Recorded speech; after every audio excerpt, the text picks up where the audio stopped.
This is a how-to video, how to connect your POE with your special cord grip into an integrator. So here you will connect the POE portion into the Ethernet port there. You're gonna string this around and you're gonna plug it into this power out, the accessories power out plug. We have it connected into the accessories power out plug. You can string it around,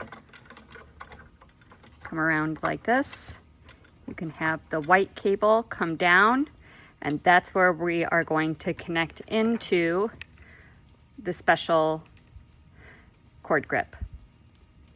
But first, we use an 11/16 wrench to remove this cord grip. The cord grip has been removed, and now we will connect this into the cord grip down here.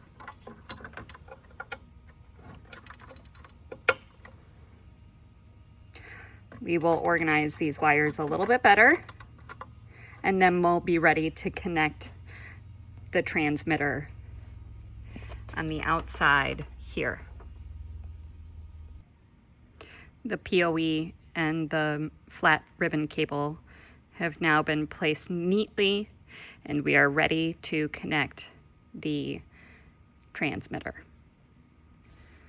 Next, we will remove the outside piece here so we can plug the Ethernet cable from the transmitter in.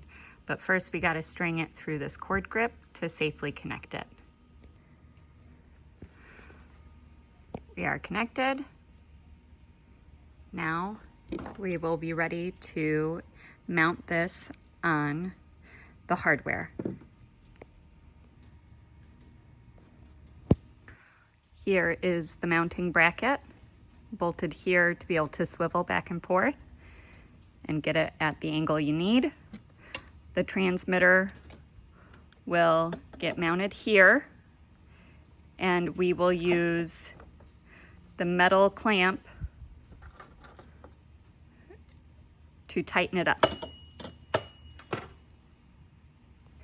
Okay, now we've got the transmitter or the repeater installed on the bracket.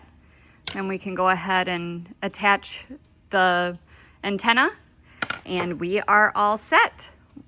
Go ahead and mount this up high enough to get a good signal, and you're all set to go. Thanks for watching.